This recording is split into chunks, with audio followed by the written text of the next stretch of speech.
It's time for another riveting episode of Playing Stupid Games. How long are we supposed to wait? And this is DoubleDee Global reporter for Blaqurate News, and I am out on location, but you blow my mind.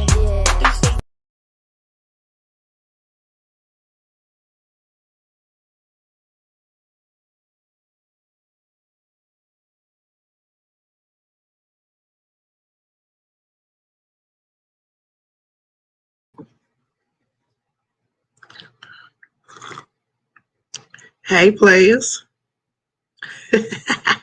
Y'all didn't expect me tonight, did you? Y'all should have known I was going to go live when I found out about Applehead Abbott's ass having COVID. Can y'all hear me? Testing, 1, 2, 3. Would love to know if y'all can hear me before I start talking my crap.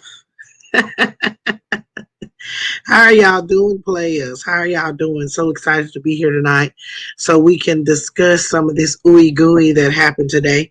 There was some good things, and of course there are some bad things going on as well.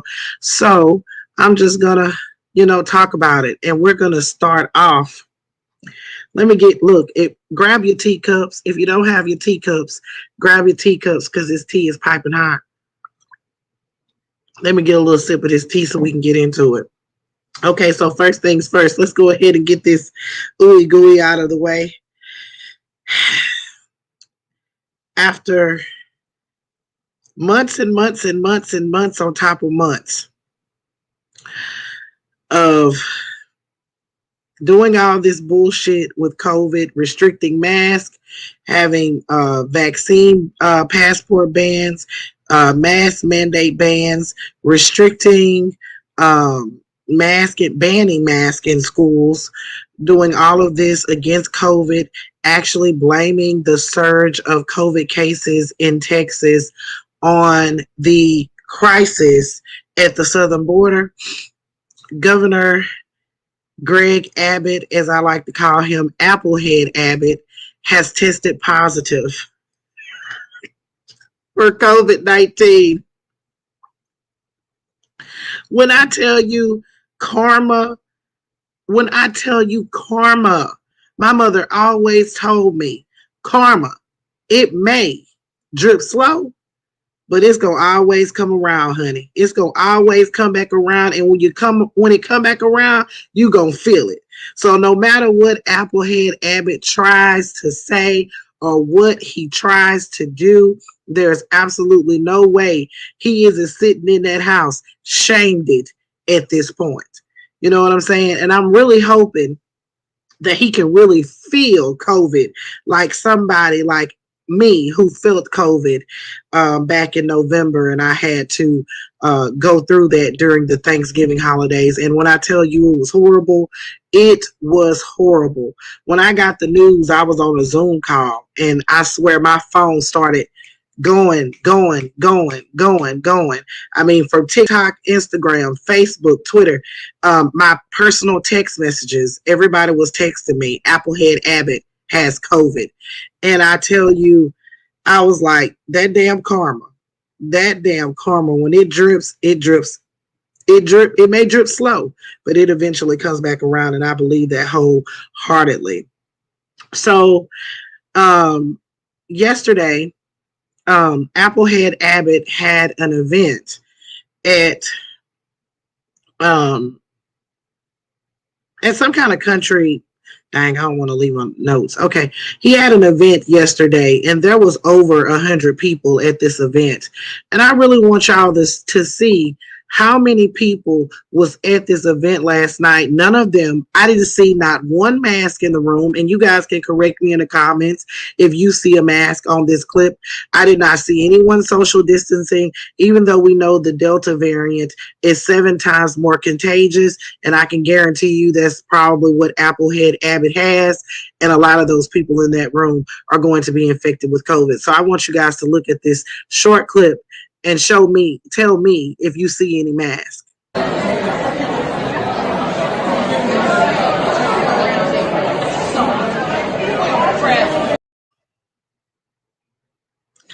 Did you see any mask? Because I certainly didn't see any mask. There was absolutely no mask in the room. Everyone was just running around, you know, with the infected and not giving zero fucks about the possibility of someone in that room having COVID and spreading it around like wildfire. They did not care. So there was an official statement that came out, and I believe it was around about 3:30 this afternoon, that said that Applehead Abbott had COVID and that he was doing fine. And there was also some other information that came out, and I don't know if you all are aware of this, but Applehead Abbott has told people that he received a third booster dose of the vaccine. Two sources have said this. Now, Applehead Abbott's office did not respond to requests for this, as you know, respond to questions regarding this. But as you know, they just approved it last week for anybody that is immune compromised to receive a third shot. So they're saying that Applehead Abbott is actually received the third shot. And this was what he attended was a fundraiser, and it was hosted by the Republican Club at Heritage Ranch near Dallas. And so, yeah. So he's reportedly received the booster shot, and also they're saying that he had received some antibodies, Regeneron antibody treatments. And that is supposed to be for people who are at considerable risk of developing severe COVID symptoms. This is the same Regeneron is actually being pushed by Ron DeSantis in Florida. He's actually running a whole campaign for Regeneron. I made a video about that today on my Facebook and my TikTok and Instagram. He's running a campaign for Regeneron, pushing this. You know, this actually started with Frumpy Dump back when he had COVID, a little before he had COVID. He talked a lot about Regeneron and hydrochloroquine. And actually, when Frumpy Dump was at Walter Reed, it was reported that he received Regeneron. So that's how he supposedly made such a quick recovery. So they're saying that Applehead Abbott received Regeneron. So I want you guys to check out Applehead Abbott's video. I'm not going to play the whole thing, but he did post about 3 hours ago.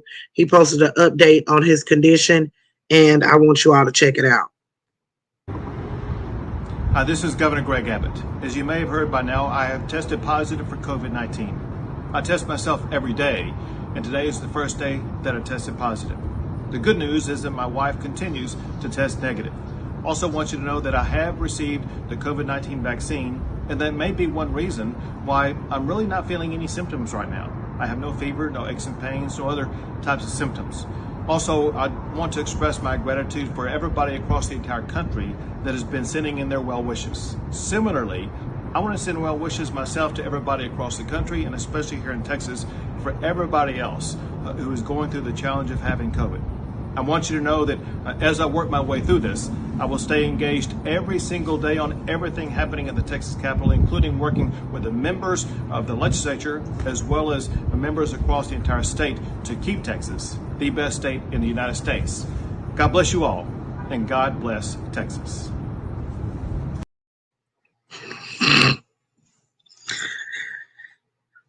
Okay, Applehead, I guess, honey.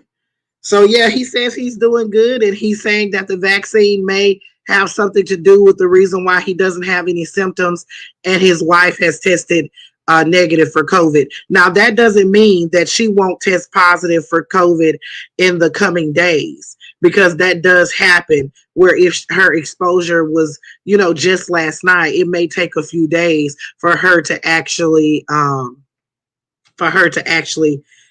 test positive for COVID.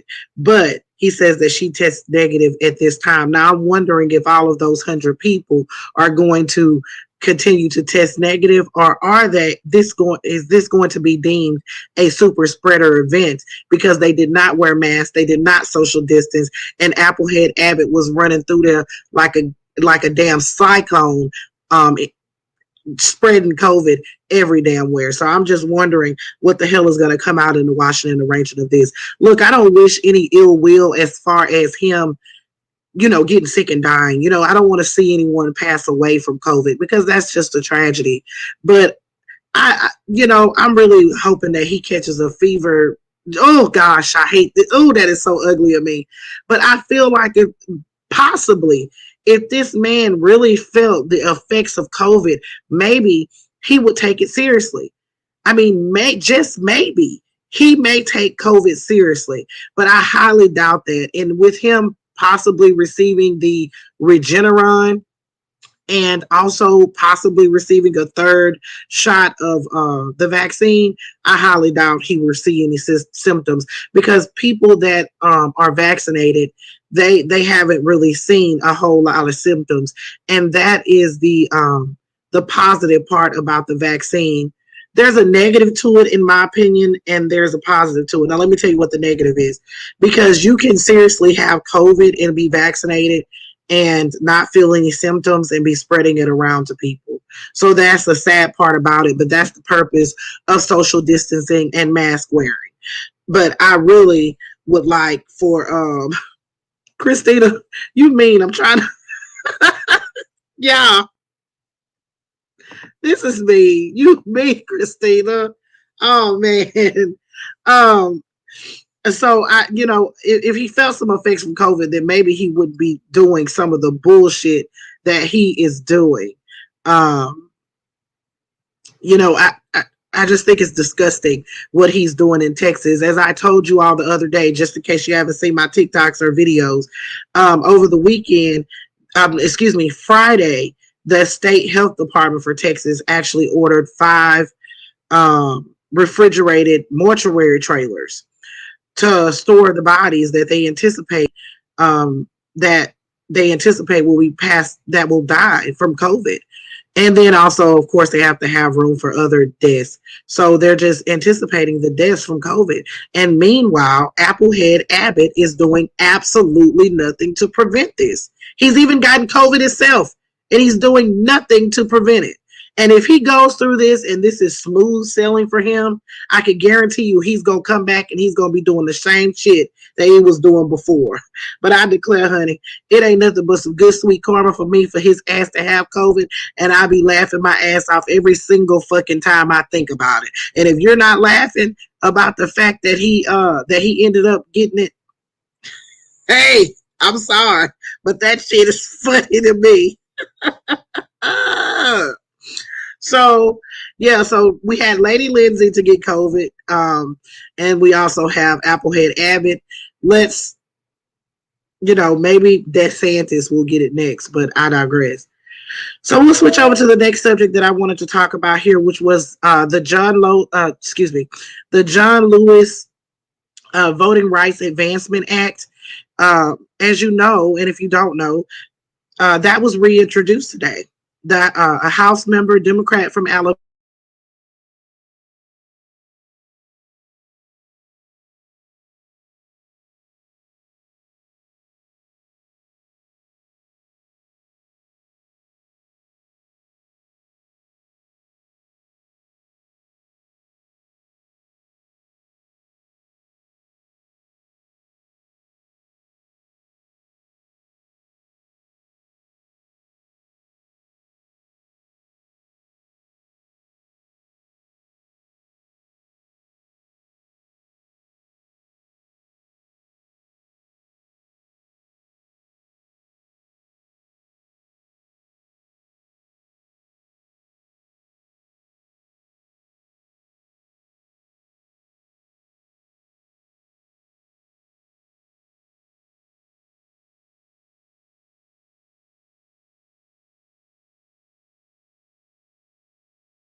Hello?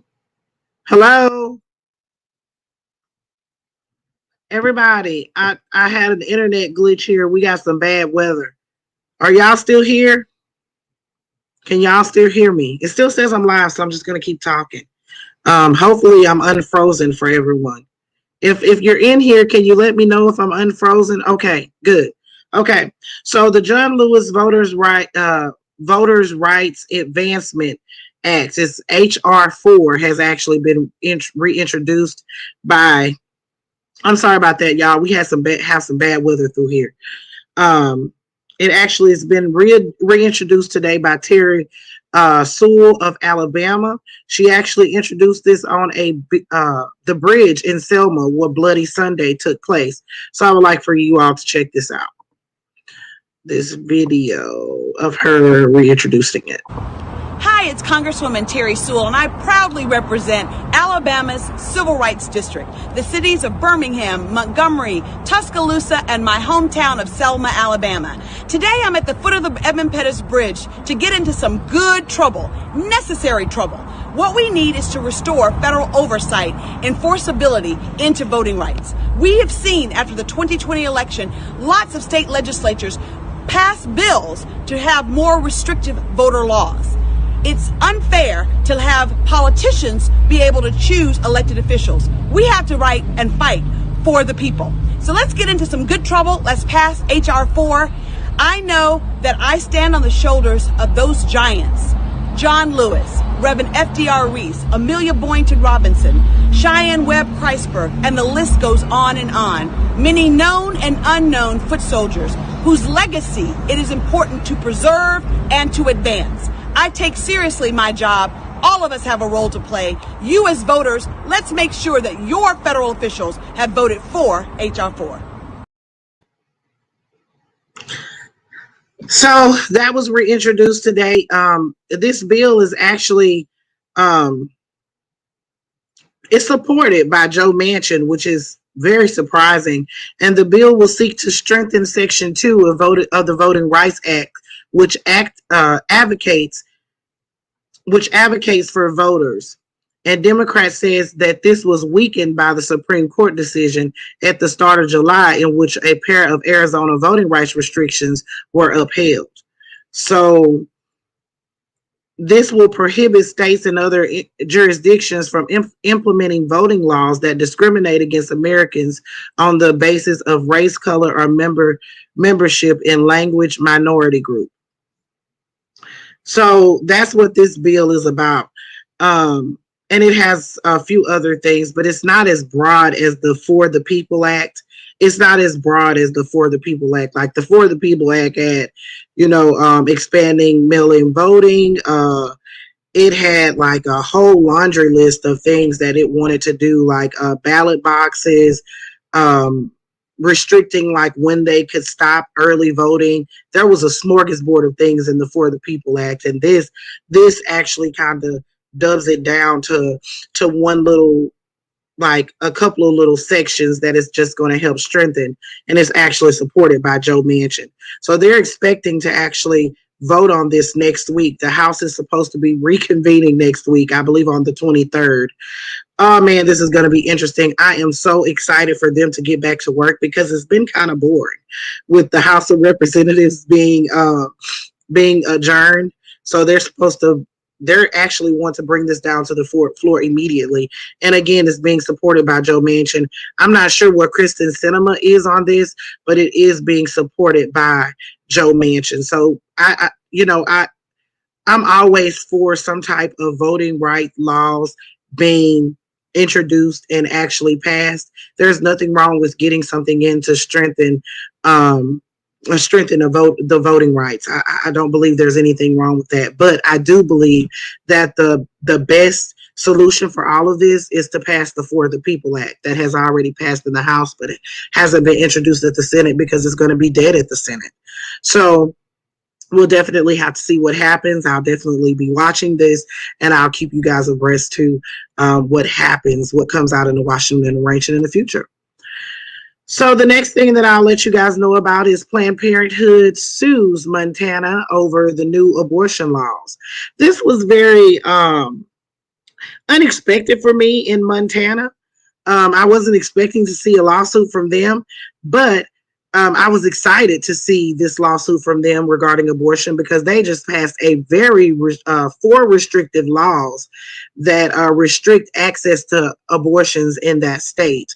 The first one, they would ban abortions after 20 weeks of gestation, no matter what the cause is. There's no, like, it's kind of like Arkansas's bill that they passed that's supposed to be implemented in September. It's kind of like that, where there's no stipulation for, like, if you've been raped or or this is incest or anything like that. There's no stipulation for that. So they would ban abortion after 20 weeks of gestation, restrict access to abortion pills, require abortion providers to ask patients if they would like to view an ultrasound, and then they're going to prohibit insurance plans that cover abortion procedures from being offered on federal exchange.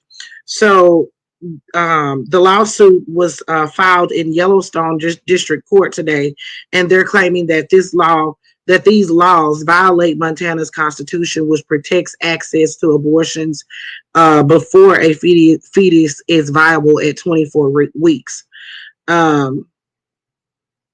It also says that it will reduce the number of locations where abortion services are offered and will threaten abortion providers with civil and criminal penalties, which is against Montana's law, apparently. So like I said, I was surprised to see that come up, but I was excited to see that Montana was filing a lawsuit, because there needs to be some type of stipulations in that. There doesn't need to be any restrictions on people doing what they want to do in their bodies, as long as, it isn't beyond 24 weeks. That's just my opinion on abortions. I don't know what you guys' opinions are, but I believe it's their body, their choice. So the next thing that we'll talk about here is the Gavin Newsom recall effort that's going on in California. As we know, that's supposed to be taking place in September, the vote, but 27 million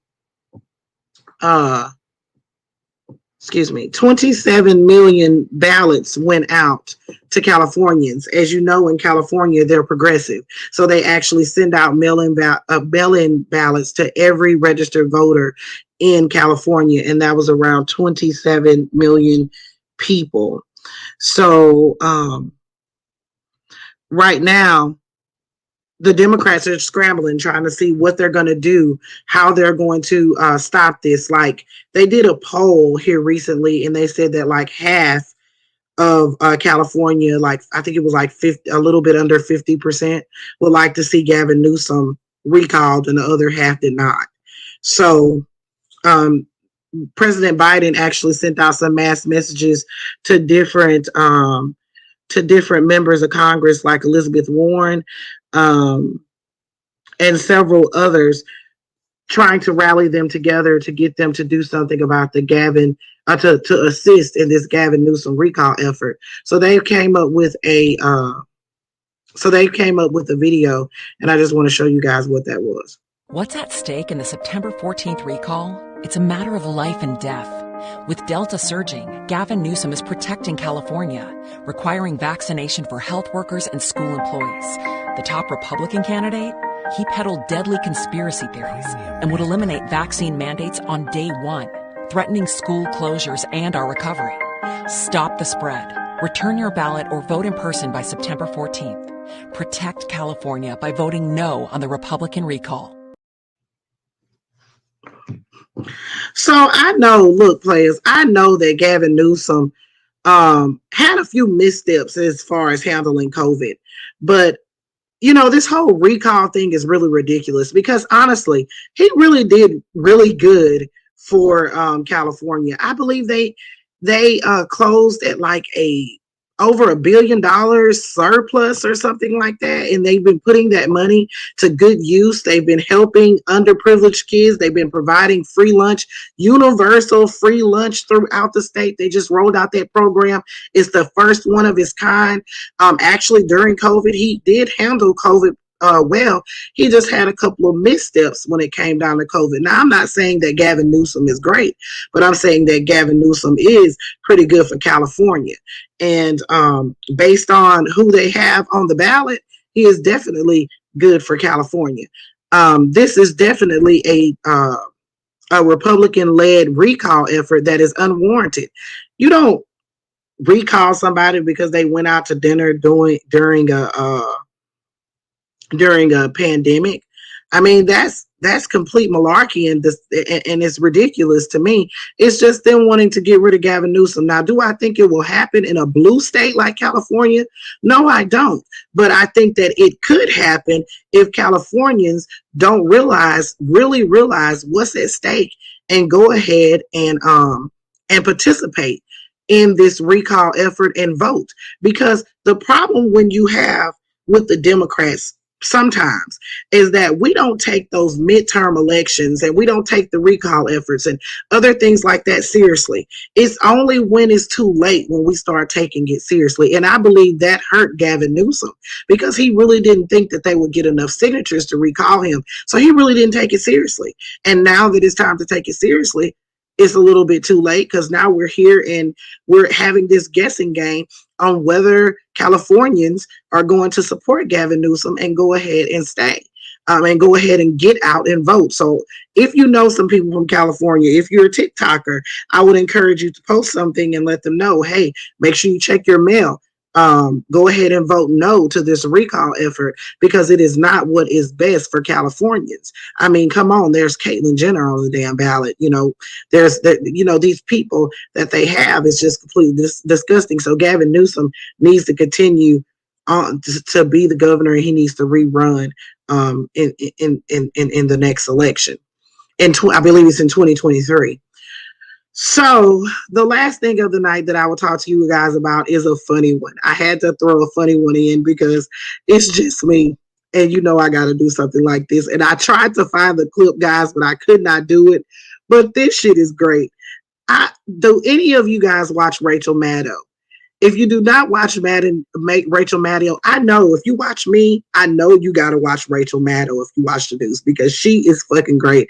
I found Rachel Maddow back in 2008 when Obama was running. It used to be Countdown with Keith Olbermann, and then Rachel Maddow would come on right after Countdown with Keith Olbermann, or it was vice versa. Either way, they were right by each other. So I would watch both of those shows every time.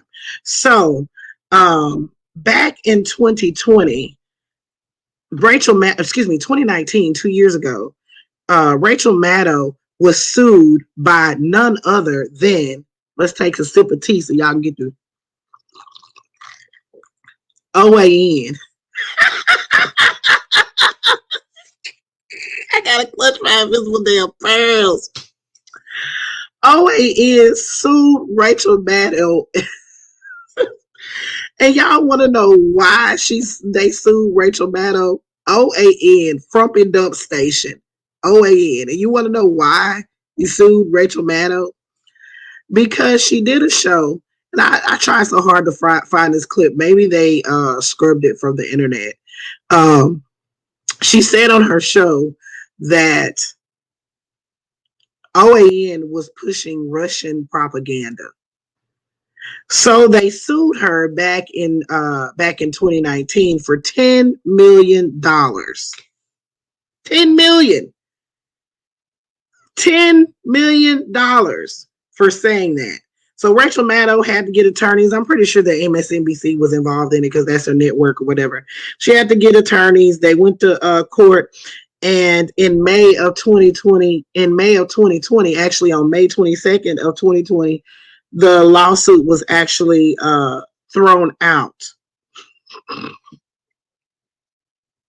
The lawsuit was thrown out. It was dismissed. They said that Rachel Maddow was in the bounds of journalistic integrity, which we knew that she would be, right? So OAN goes on this banter then and said that they're going to appeal. So they appealed, and the judgment came down today, y'all, because they sued her for defamation. And it came down today, and the judge said that Maddow's statement was held within the bounds of what qualified as protected speech under the First Amendment. The challenge statement was an obvious exaggeration cushioned within the undisputed news story. The statement could not be reasonably be understood to imply the insertion of an objective fact that OAN is pushing Russian propaganda. So not only did they get dismissed, but guess what, y'all? They gotta pay Rachel Maddow's attorney's fees, $250,000.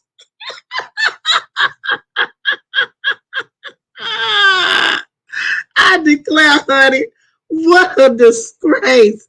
So, however much they done spent on this bullshit lawsuit, including filing appeals, and they also got to pay Rachel Maddow's attorney's fees. I say this. Congratulations, Rachel Maddow. I'm happy for you. We knew you was going to win. We knew you was going to win. And OAN was full of some bullshit. And they need to go and sue Frumpy Duff for all the bullshit that he has fed them. And for when they got sued by Dominion for all the bullshit they were saying on that damn channel. That whole channel is satire, in my opinion. I don't care what nobody say. But y'all are so quiet in this chat. I'm really upset with y'all. I must got some people in here that don't like to talk. But I sure do appreciate y'all for joining me tonight for Tea Time with DoubleDee. It was a spontaneous thing. I just wanted to get on here and chat with y'all, talk to y'all. I haven't done that in a few days. And there were some things I wanted to talk about, and the main thing was Applehead Abbott and his COVID diagnosis. And I just added in a couple of things because I feel like talking about them. And I hope you guys enjoyed this episode. Make sure you guys like the video here and on YouTube, and make sure if you can, if you are not subscribed to my YouTube channel. I really appreciate y'all for joining me, and I hope y'all have a precious, precious night. Love y'all so much. Thank you, Allison, for coming. Love y'all so much, and I hope y'all have a precious night. Bye.